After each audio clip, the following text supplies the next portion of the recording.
이어서 라스트 마일 물류 서비스에 대해서 우리가 좀 살펴보도록 하겠습니다.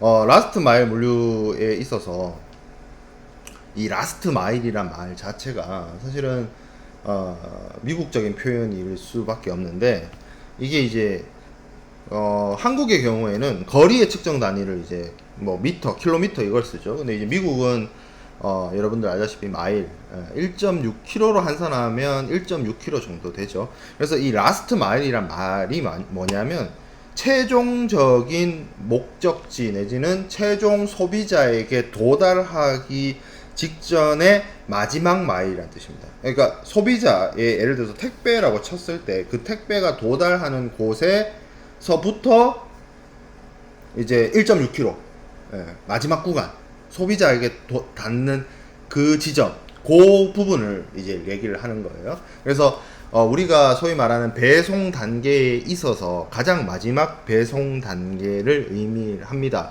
근데 여기가 왜 중요하냐면, 이때까지 우리가 전통적인 물류라고 하는 것에 있어서 국제 운송을 하고 국제적으로 이동된 물품을 하역을 하고 보관을 하고 이동을 하고 뭐 배분을 하고 뭐 그런 작업들을 하고, 그리고 그것이 이제 육상 운송, 철도 운송을 거쳐서 물류 창고에 들어오고 물류 창고에서 이제 배분되는 이런 프로세스를 우리가 전통적인 무역 물류 프로세스에 의한 물품의 배분이라고 고려를 해 보았을 때, 이제 이 물류 부분의 혁신에 있어서, 그리고 우리가 앞서 얘기했던 여러 가지 첨단 기술을 도입한 부분에 있어서, 실제로 그러면 지금 그 ICT 기술, 소위 말하는 4차 산업혁명과 관련된 기술이 들어오기 전에, 그 전에 전통적인 물류 프로세스에 있어서 가장 많은 비용을 발생시키는 부분이 어디냐,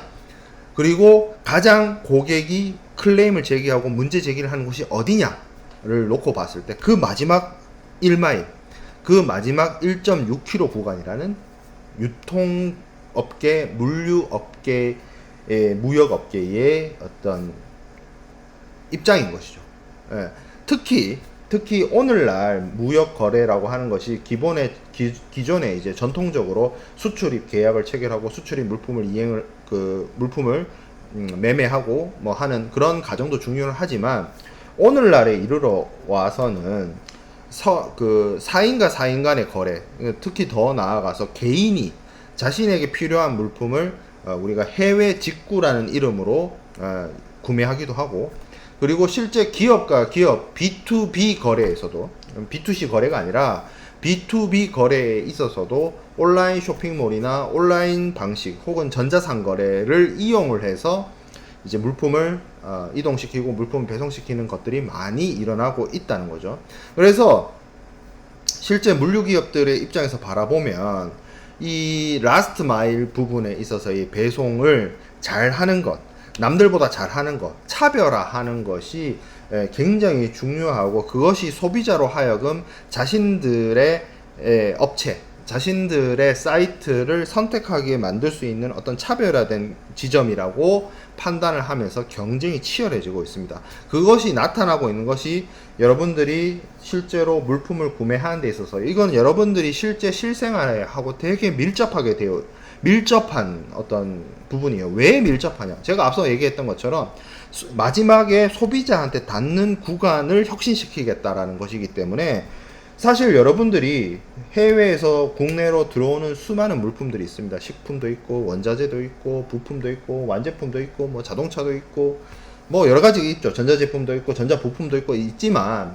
그것이 국내 혹은 국내로 들어온다든지 아니면 국내에서 나간다든지 했을 때 그 어떤 물류 프로세스를 혁신하고 개선하고 새로운 것을 도입을 하는 것을 실제 소비자들이 그렇게 느낄 수는 없어요. 여러분들처럼 뭐 국제통상학부에 왔거나 아니면 국제통상과 관련된 여러 가지 수업을 듣거나 무역실무 물류에 대한 수업을 듣는 친구들은 뭐 이 부분에 대해서 알 수 있지만, 혹시 뭐 국제통상학부가 아닌 다른 어떤 전공인 친구들의 경우에는 전혀 알지 못할 수도 있습니다. 뭐 어느 부분이 개선이 됐는지, 뭐가 달라졌는지, 기존하고 어떤 부분이 달라졌는지. 하지만 이것은 그 학생의 전공 여부하고 상관없이, 혹은 이것을 대학 교육을 하고 안 하고 상관없이 소비자에게 직접 닿는 부분에 있어서의 개선이기 때문에 이 부분에 있어서의 어떤 효율화와 혁신화, 이런 것들은 기업의 어떤 기업 역량으로서의 차이, 아니면 사이트의 구매를 촉진시킬 수 있는 어떤 서비스의 품질의 영역으로 이어질 수 있다는 거죠. 그래서 그런 것들이 라스트 마일 딜리버리의 개선이라는 측면에서 요즘 많이 이야기되고 나타나는 것들이 당일 배송, 새벽 배송, 즉시 배송, 편의점 픽업, 인홈 배송, 인카 배송. 이거는 이제 인카 배송은 국내에서 이루어지는 것은 아니고 이제 아마존이 미국에서 하고 있는 것인데, 이런 것들에 대해서 이루어지는 다양한 옵션이 이제 많이 도입되고 있고, 그것을 더 적극적으로 가능하도록 하는 데 있어서 첨단 기술들이 사용이 되는 거죠. 대표적으로 드론이라든지 로봇이라든지 이런 것들, 무인 배송이라든지 이런 것들이 이제 상용화되기 시작했고, 점차 확산될 것이고 보편화될 것입니다. 지금은 이런 드론 배송, 무인 배송, 로봇 배송이 초기 단계이고 도입 단계이고 테스트 단계이긴 한데, 불과 한 2-3년 뒤, 아무리 여유있게 잡아도 한 5년 이내 거의 대부분의 물류 관련 기업들이 이것을 도입할 것이고, 그렇게 되면 이제 어느 한 기업이 그걸 도입해가지고 치고 나가기 시작하면 경쟁 업체들도 그걸 따라갈 수밖에 없거든요. 그러면 바로 보편화될 것이고 일상화될 것이라고 생각이 듭니다. 그래서 지금 요 단계 2022년이 물론 2020년부터 있었던 코로나 그 팬데믹에 의한 영향도 있지만, 이런 어떤 첨단 기술을 활용한 무인 배송과 같은 부분들이 많이 이제 막 도입이 되고 있고 시도되고 있고 한 그런 시점이다. 그런 시점에서 여러분들이 이 부분에 대한 어떤 관심을 가질 필요가 있겠다라는 점입니다. 자, 이 라스트 마일 딜리버리가 실제로 가지고 있는 어떤 장점이 많이 있지만, 온라인 쇼핑몰이 가지고 있는 어떤 단점들, 그 단점들, 예를 들어서 물품 배송에 오래 걸린다. 일반적으로 물론 한국의 경우에는 이 물품의 배송 거리나 이런 것들이 국토가 좁아서 많이 걸리지 않습니다. 하지만 이제 미국 같은 경우에는 아예 다르죠. 중국의 경우에도 다릅니다. 이게 원체 땅이 넓고 사람이 많다 보니까.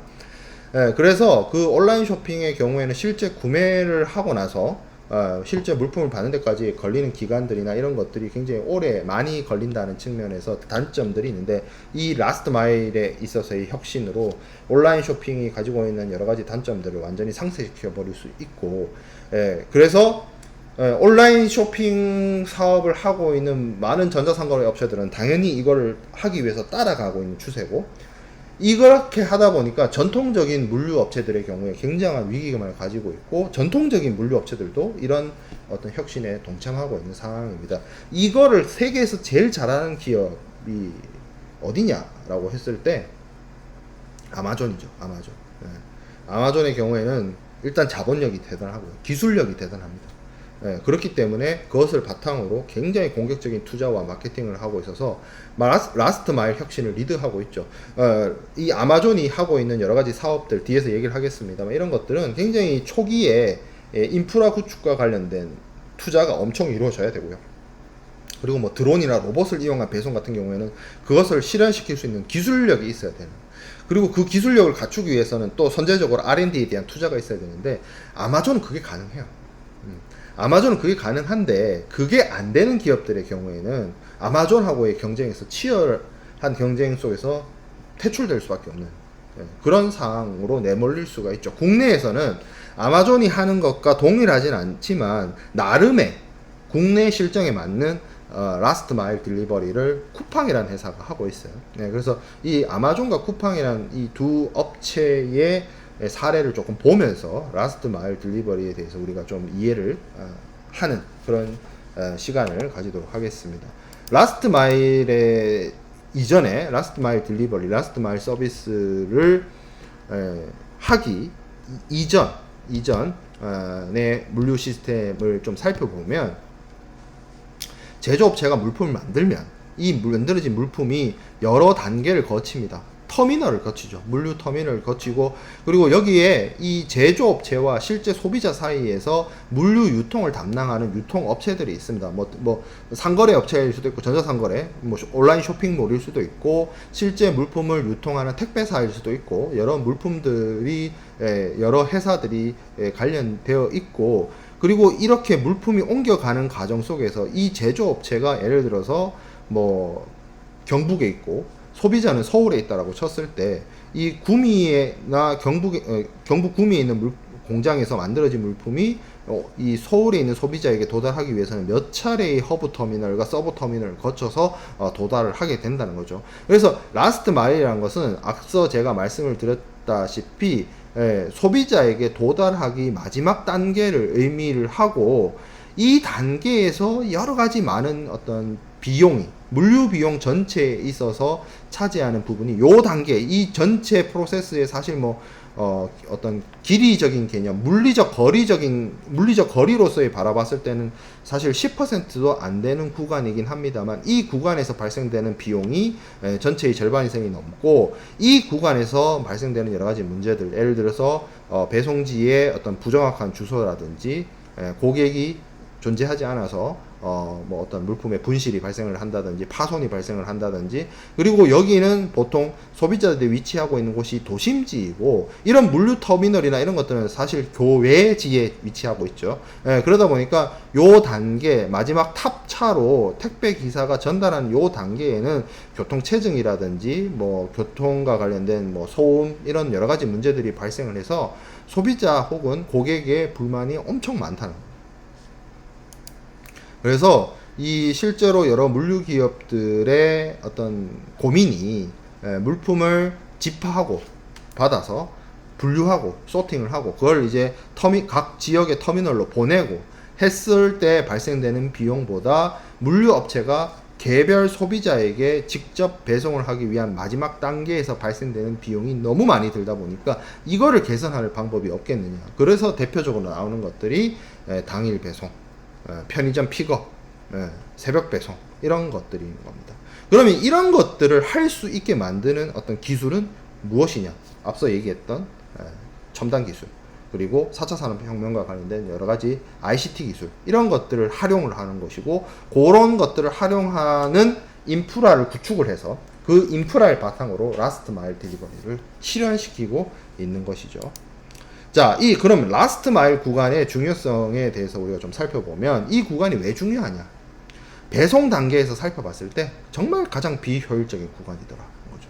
이 구간에서 잘 오던 물건이 그 마지막 구간에서 배송이 잘못되기도 하고 파손이 되기도 하고 뭐 시간이 지연되기도 하고, 분명히 그 물류 허브에서 하차가 돼가지고 이게 이제 개별 어떤 대리점이나 개별 택배 기사 혹은 차량에 갔는데도 불구하고 소비자에게 도달하지 않는 어떤 배송 지연의 문제, 이런 것들이 발생을 하는 것이고, 또한 문제가 뭐냐면 온라인 쇼핑 시장이 확대가 되다 보니까 소비자들이 여러 가지 니즈들이 다양해졌어요. 기존의 어떤 대량 물품을 그냥 정보의 제한으로 인해서 오프라인 매장, 소위 말하는 뭐 백화점이라든지 할인 매점이라든지 양판점이라든지 이런 데 가서 그냥 오프라인으로 구매하던 소비자들이 아니죠. 온라인으로 물품을 구매하고 온라인을 통해서 엄청나게 많은 정보에 노출되어 있고, 그리고 온라인을 통해서 기존에는 물류업체들이 그냥 물류업체들이 그냥 판매하는 물품을 구매하는 어떻게 보면 약간 피동적인 입장이었다면, 온라인이라는 공간에 있어서는 서로 상호 소통이 가능하기 때문에 소비자들이 자신들이 물품을 구매하는 경험에서 발생되는 어떤 불만을 그냥 속으로만 가지고 있는 것이 아니에요. 공유를 한다는 거죠. SNS나 이런 걸 통해서 내가 어느 업체에서 물건을 샀는데 잘못된 물건이 왔어. 예전에는 그 사람만 잘못된 물건을 들고 오프라인 매장 가서 교환 환불을 했을 텐데, 안 그렇잖아요. 요즘에는 뭔가 잘못된 물건이 왔어, 일단 사진을 찍고 인스타에 올리잖아요. SNS로 공유가 된단 말이에요. 그 업체에서 배달을 시켰더니 물건이 이렇게 왔더라 이러면서 확산이 된단 말이에요. 그걸 가만히 놓고 있을 수가 없어요. 그렇기 때문에 물류업체들, 유통업체들 이러한 상황이나 환경의 변화 인정을 하고 있고 받아들여야 되죠. 그럼 그거 어떻게 개선할 것이냐? 이거를 그냥 단순하게 전통적인 물류 방식으로 계속 지속적으로 그냥 공급하고 해서 되겠느냐? 수요자 중심, 소비자 중심, 고객 중심으로 바꿔야 된다. 그럼 그 바꾸려면 어떻게 하느냐? 고객에게 닿는 그 지점, 물류 프로세스 전체 구간에 있어서 끝부분에 소비자에게 그 닿는 지점, 그 부분을 개선을 해야 된다. 어떻게 개선할 것이냐? 여러 가지 첨단 기술을 활용해서. 그리고 이 부분을 어떻게 또 활용하느냐가 기업 입장에서도 미래 먹거리와 연결이 됩니다. 이 구간에서 발생되는 많은 소비자들의 원 데이터가 있어요. 어떤 소비자는 어떤 물건을 많이 살더라. 그리고 예를 들어서 뭐 커피라고 칠게요. 커피라는 물품을 구매하는 소비자들이 어느 지역에 몰려 있더라. 또 어느 지역에 있는 소비자들은 애기용품, 뭐 기저귀라든지 분유라든지 이런 것들을 많이 구매하더라. 또 어떤 지역에 보니까 거기는 뭐 술을 많이 구매하더라. 그런 소비자의 인구, 성별, 연령, 성향, 취향과 관련된 데이터들이 그 라스트 마일 구간에서 발생을 합니다. 그거를 분석할 수 있어야 돼요. 예전에는 그냥 그러니까 전달에 급급했다는 거죠. 그냥 배출하는데 급급했다는 거죠. 하지만 지금은 데이터를 모을 수가 있단 말이에요. 소비자들이 뭘 사는지, 소비자들이 언제 사는지, 소비자들이 뭘 원하는지, 소비자들이 무엇을 검색하는지를 이제는 알 수 있어요, 기업들이. 왜? 온라인으로 주문을 받고 하기 때문에 데이터가 모입니다. 그러면 그거를 모아서 분석을 해서 기업이 소비자들의 트렌드와 취향과 이런 것들을 새롭게 만들어내야 돼요. 그거에 맞는 서비스를 제공하는 거예요. 그걸 통해서 기업이 혁신하고 차별화된, 경쟁업체하고는 차별화된 서비스를 제공해 줄 수가 있다는 거예요. 자, 그래서 제가 앞서 아마존이 앞서 나가는 기업이다 라고 했는데, 아마존이 정말 예전부터 이런 부분에 있어서 선도 업체의 역할을 수행을 하고 있습니다. 아마존이 처음부터 자기들이 물류를 한 건 아니에요. 아마존이 물류업체는 아닙니다. 전자상거래 업체죠. 온라인 쇼핑몰 운영하는 업체였죠. 아마존닷컴. 지금은 근데 아마존이 OTT 서비스도 하고, 아마존이 방송 플랫폼도 갖고 있고, 트위치. 그리고 뭐 여러 가지 그 아마존의 어떤 물류 배송, 물류 업체이기도 하고, 그리고 아마존은 더 나아가서 뭐도 하고 있죠? 우주를 향해서 로켓도 쏩니다. 블루 오리진인가요? 제프 베조스가. 이게 사실 참 재미난 부분이, 제가 여러분들 나이에 대학교 1학년 때 경영학 원론이라든지 뭐 국제 경제 이해라든지 이런 수업을 들을 때 항상 많이 나왔던 기업들이 제너럴 일렉트로닉, 우리 소위 말하는 GE. 근데 그 회사 지금 거의 뭐 없어지듯이 했죠. 그리고 그 또 많이 나왔던 게 그 잭 웰치 회장, 뭐 그 제너럴 일렉트로닉스의 어떤 경영이라든지, 또 굉장히 많이 이야기했던 게 도요다의 식스 시그마 뭐 이런 것들을 되게 많이 했거든요. 경영 혁신의 대표적인 사례로 그런 것들을 굉장히 많이 얘기를 했는데, 여러분들은 이제 그런 기업들이 뭐 생존 여부 별로 궁금하지도 않죠. 역사의 뒤안길로 사라졌죠. 그게 불과 제가 2001 학번인데 불과 20년 만에 변합니다. 20년 만에 세계 어떤 비즈니스 환경에 있어서 기업 혁신의 가장 선도 기업은 아마존이에요. 근데 이 아마존이 20년 뒤에도 2040년대에도 가장 혁신적인 기업일지는 저는 잘 모르겠어요. 그만큼 빨리 변하고 있다는 거죠. 자, 그래서 이 아마존은 원래대로라고 하면 UPS나 페덱스나 이런 대형 물류업체들에게 배송 서비스를 맡겨왔습니다. 그러나 어느 그 시점, 여러분들 해외 직구 많이 한 친구들은 경험이 있을 거예요. 어느 순간부터 아마존이 직접 배송 시스템을 도입하기 시작했어요. 그 초창기가 이제 2016년부터 도입을 했고, 이게 이제 2020년 이 코로나, 정확하게는 2021년 들어오면서 그 자기들이 직접 비행기를 주문하고 자기들이 직접 배송용 트럭을 구매를 해가지고 이거를 직접 배송, 아마존을 위한 전담 배송 인력을 구축을 하고 직접 배송에 나서고 있습니다. 그리고 그걸 더 강화하기 위해서 아마존 프라임 멤버, 연회비를 내는 고객이 있는데 이게 뭐 한 1억 명 정도 된다라고 해요. 그 멤버들에게 여러 가지 첨단 기술과 관련된 활용된 여러 가지 배송 기술들을 도입을 하고 있습니다. 그 대표적인 게 인카 딜리버리가 있는데 이게 뭐냐면 한국에서는 이걸 안 합니다. 아마존이 그 주문을 한 물품을 그러니까 소비자가 주문한 물품을 아마존이 그 고객의 자동차 트렁크에다 넣어줍니다.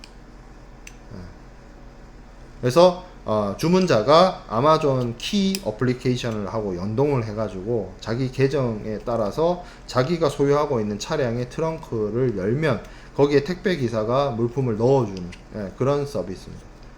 그리고 드론 배송도 시작을 하고 있어요. 그래서 자신들이 외부 물류 업체를 이용을 해서 물류 서비스를 제공하고 있는 그 관점에서 벗어나가지고 직접 물류 배송을 하고 있죠. 최근에 여러분들이 코로나와 관련해서 이 물류 적체 현상, 작년 연말에 그런 것들이 많이 일어났다라고 했는데 이 코로나 팬데믹으로 인한 물류 적체에 있어서 아마존이 취한 방법이 사실은 이런 방식입니다. 자기가 직접, 그러니까 아마존이 자본력이 되니까 자기들이 직접 비행기를 사버려요. 아마존은. 그러니까 물류가 적체 현상이 발생하는 거예요. 여러 가지 이유로 특히 미국 그 컨테이너 항구의 적체가 늘어나니까 작년 그 블랙 프라이데이 시즌에 맞추기 위해서 아마존이 그냥 비행기를 사버립니다. 비행기를 여러 대 해외에서 들어오는 물품을 가져오기 위해서 소비자들에게 미국 각지에 있는 소비자들에게 물품을 배송하기 위해서 그런 정도의 혁신을 하고 있다는 거죠. 자, 국내에서는 쿠팡이 가장 대표적입니다. 여러분들 뭐 잘 알고 있다시피 로켓 배송으로 대표되는 거죠. 쿠팡이 로켓 배송을 할 수 있는 원리는 간단합니다.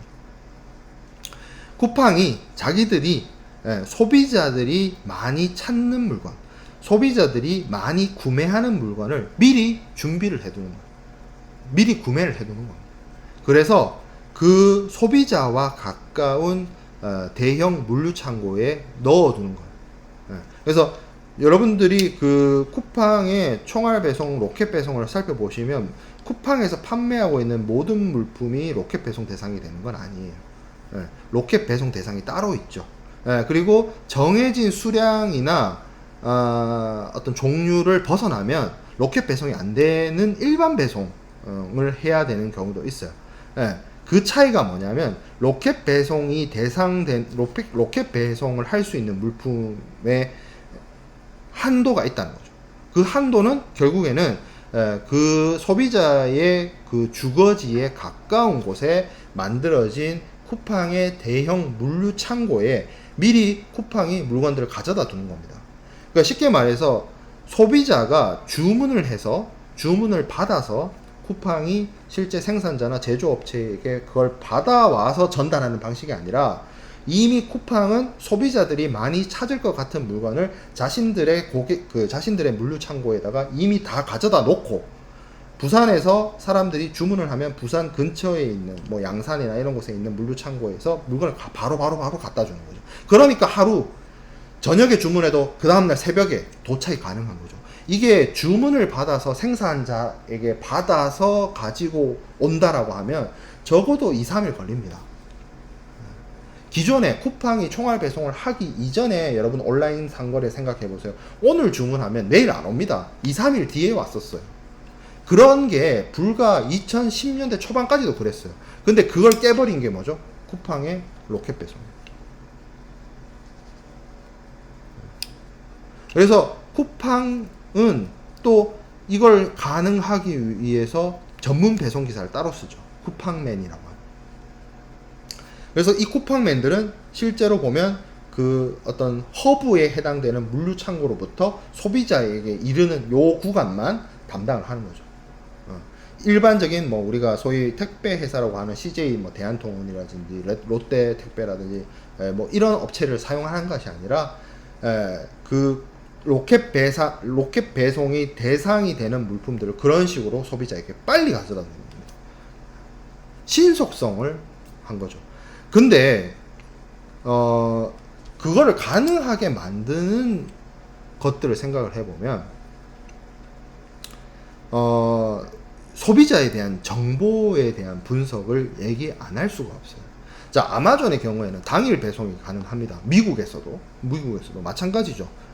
도심과 가까운 곳에 물류센터를 만들어서 그리고 그걸 모아서 권역별 분류를 해가지고 소비자에게 가져다 주는 방식을 이제는 어떻게 여러 가지 그 드론이나 로봇이나 이런 신기술을 활용을 하고, 그리고 기존의 택배 회사 페덱스나 UPS를 이용하는 것이 아닌 아마존이 자기가 고용한 직접 배송 인력을 활용을 해서 소비자에게 그 아마존 프라임의 어떤 서비스를 제공하고 있는 것이 아마존의 라스트 마일 혁신이라고 한다면, 쿠팡은 허브 물류센터를 한 곳에 두는 것이 아니라 뭐 지역별로, 권역별로 확보를 해가지고 거기다가 물품을 미리 가져다 둔, 그리고 미리 가져다 둔 물품을 이 정직원인, 쿠팡의 정직원인 배송기사들이 배달하는 그런 서비스를 제공을 하는데, 한번 생각을 해보세요. 이게 뭐 기업 입장에서 충분히 해볼 수 있는 어떤 혁신이 아닌가 이렇게 생각할 수도 있지만, 반대로 그런 것도 가능하죠. 쿠팡은 이제 이 라스트 총알 배송, 로켓 배송이라고 하는 것을 시도하고 서비스한 지가 꽤 많은 시간을 확보했습니다. 그리고 엄청나게 많은 고객들이 있어요. 쿠팡은 정보가 있어요. 자, 부산에 예를 들어서 서면이라고 칩시다. 서면 주변이라고 치자고요. 그런 곳이 있고, 또 어디가 있을까요? 대표적인 부산의 베드타운, 명지 신도시 한번 생각해 봅시다. 자, 명지 신도시에 살고 있는 사람들과 서면 주변에 살고 있는 사람들의 어떤 쿠팡을 통해서 구매하는 물품의 종류가 같을까요? 다를까요? 다를 겁니다. 제가 뭐 그걸 조사해 보진 않았어요. 제가 뭐 쿠팡에 소속되어 있는 직원도 아니고.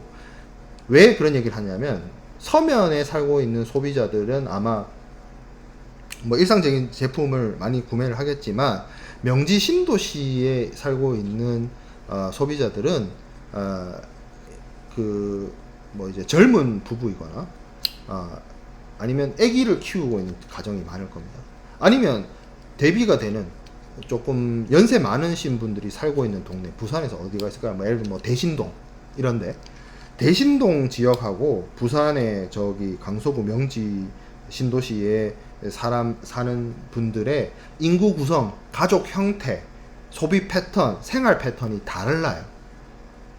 그러면 생각을 해봅시다. 쿠팡 입장에서 명지 신도시의 물품을 공급하기 위해서는 대체적으로 뭘 많이 갖다 놓으면 좋겠어요? 애기용품, 분유, 애기 옷, 기저귀. 그렇죠? 그러면 대신동에는 노령층이 많으니까 건강식품, 유산균 뭐 이런 거 있잖아요. 그런 거 많이 가져다 놓으면 수요가 있겠죠. 그러니까 고객이 주문하는 데이터 있잖아요. 이거를 모으는 거, 이게 빅데이터 분석이에요. 그냥 데이터가 크거나 많은 게 빅데이터 분석이 아니고요. 이제 오늘날 말하는 데이터 분석이 중요한 이유가 그거예요. 이 라스트 마일 혁신을 하려면요, 그걸 제대로 하려면 소비자들의 데이터 분석이 이루어져요. 저기 어디 경남 저기 산청 뭐 이런 지역하고 부산 서면하고 사람도 인구 구성도 다르고 사람도 숫자도 다르고 필요로 하는 물건도 그 지역에 위치하고 있는 분들이 주문하는 데이터들이 있잖아요. 뭘 사는지가 나오잖아요. 그리고 뭘 구매하는지, 어느 시점에 구매하는지, 그런 데이터도 있죠. 어떤 사람이 똑같은 물건을 계속 반복해서 사요. 생수를 산다고 칩시다. 똑같은 매달 같은 날짜에 사진 않겠지만 시기에 따라서 사겠죠. 그러면 이 고객이 이 시점에 이걸 필요로 하겠구나. 그 데이터가 쌓인다는 거예요. 그거를 활용해서 물류에 있어서 오랜 기간 걸리는 주문해서 받아오는 방식이 아니라 소비자 가까운 곳에 소비자의 그 라스트 마일에 물품을 미리 가져다 줍니다. 그래서 주문하면 바로 줄 수 있겠고, 그게 라스트 마일 혁신이에요. 이런 방식의 혁신에 전통 물류 업체들이 이제 고전하기 시작을 하죠. 신세계, 롯데로 대표되는 기존 오프라인 유통 대기업들이 발등에 불이 떨어지고 쿠팡을 따라잡기 시작을 했어요. 쿠팡이 전국 10여 곳에 거대한 물류센터를 마련하고 있는데 신세계는 거기에 미달되는 거죠. 그래서 자체 배송이라든지 이런 부분, 물론 롯데는 택배를 하는 그 계열 기업이 있습니다만 신세계는 그렇지 않거든요. 그렇다 보니 이것을 혁신하기 위해서 뭐 쓱 배송이라든지 그런 것들을 최근에 도입하고 있죠. 좀 늦긴 했지만 신세계는 노력하는 게 보여요. 그런 측면에 있어서.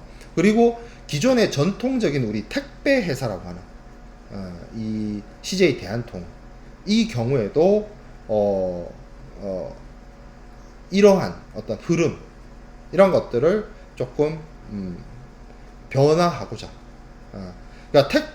그러니까 어떤 온라인 상거래 업체가 자신들이 물류 역량을 키워가지고 자신들이 직배송을 하기 시작을 하다 보니, 원래대로라고 하면 고객이 그 물품을 구매하는 전자상거래 사이트와 그 전자상거래 사이트로부터 그 고객의 실제 어떤 물품을 전달해주는 유통 택배 업체가 별도로 존재했던 게 2010년대 초중반까지였는데, 이 쿠팡의 총알 배송이 등장을 하고 로켓 배송을 하면서 뭐예요?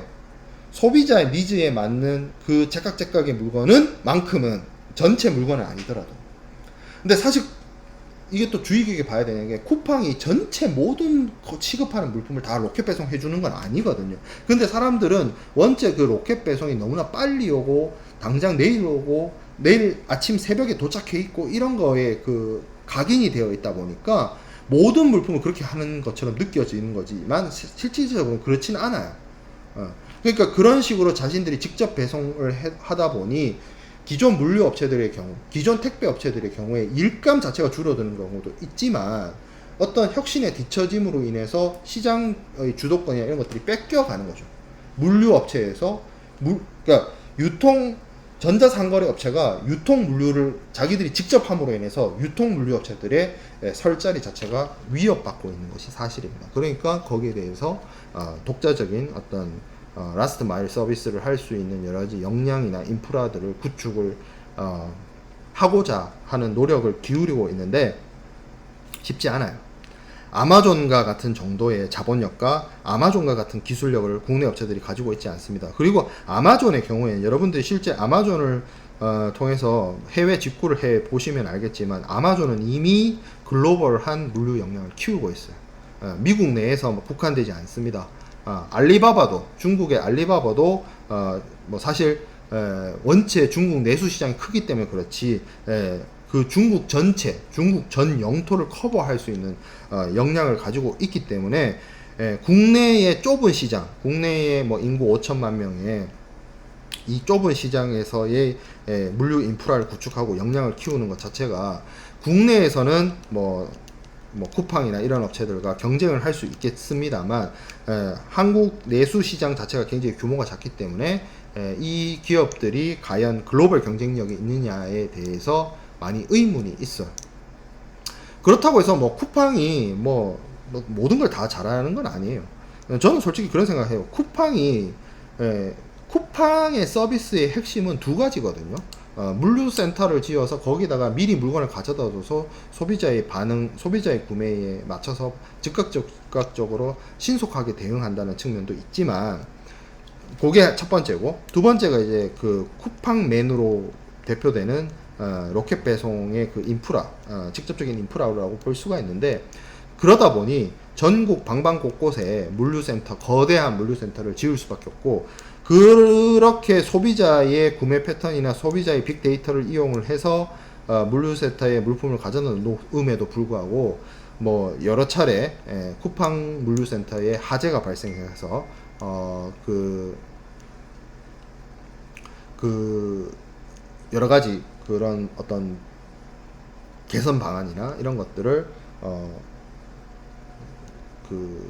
개선하는 화재 사고가 반복되는 이런 문제들이 있죠. 그런 어려움이 있고 그런 한계가 분명히 존재하는 것도 사실입니다. 자, 그래서 신세계나 롯데와 같은 기업들이 기존에는 물류 배송을 아웃소싱을 했는데 그것에 대해서 이것을 개선하기 위한 자신들이 직접 배송하는 그런 형태를 구현하기 위해서 노력을 기울이고 있다는 점이죠. 그래서 라스트 마일에 있어서는 여러 가지로 개선해야 되는 방법이나 이런 것들도 있지만 이제 향후에는 뭐 드론이라든지 로봇이라든지 그런 것들을 활용을 해서 배송을 할 수 있는 그런 측면이 이제 중요하고, 그리고 소비자들은 결국에는 어떤 빠르고 유연하고 그리고 배송 일정을 선택할 수 있고 시기를 선택할 수 있고 장소를 선택할 수 있는 어떤 소비자의 철저한 요구에 따른 배송을 원하고 있기 때문에 그런 배송을 가능하게 하려면 아마존이나 쿠팡이 지금 하고 있는 서비스에 더해서 플러스 알파들이 필요로 하고, 향후에 우리 어떤 유통 물류에 있어서의 혁신도 아마 그런 방향으로 나아갈 것이라는 생각이 듭니다. 자, 그래서 좀 미래와 관련된 이야기는 수업을 잠깐 끊어서 이어가도록 하겠습니다.